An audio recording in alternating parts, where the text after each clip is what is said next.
Welcome back to my series giving the top 5 best offseason moves from each NFL team. In this one, we have the Denver Broncos. Before I get started here, I gotta say I do not like the Broncos offseason at all.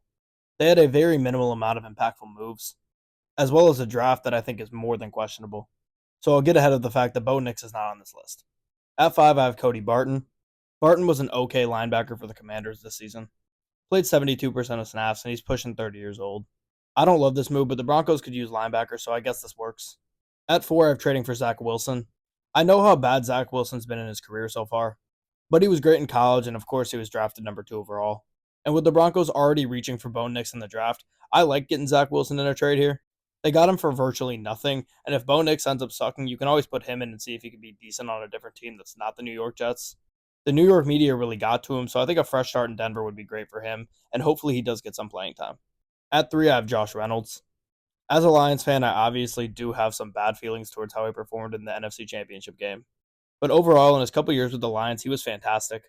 He's a great route runner, and he can go up and get a ball or two if he has to. He's a really reliable receiver, and because of that bad performance in the NFC title game, the Broncos get him for really cheap here. At 2, I have Brandon Jones. The Broncos lost some safeties in the offseason, so I like this pickup for them.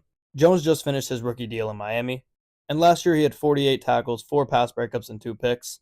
He's only 26, and I think he's going to fit in here nicely in Denver. At 1, I have John Franklin Myers. Franklin was a big piece in a dominant Jets defensive line last year. He's very versatile. He can play outside or inside. He's had 14 sacks in a few years with the Jets. And he's solid in the run game, and he has a good amount of TFLs as well. Overall, like I said, this is one of my least favorite off seasons in all of football. They had a decent team last year, but they lost a lot of guys, and they didn't bring many back.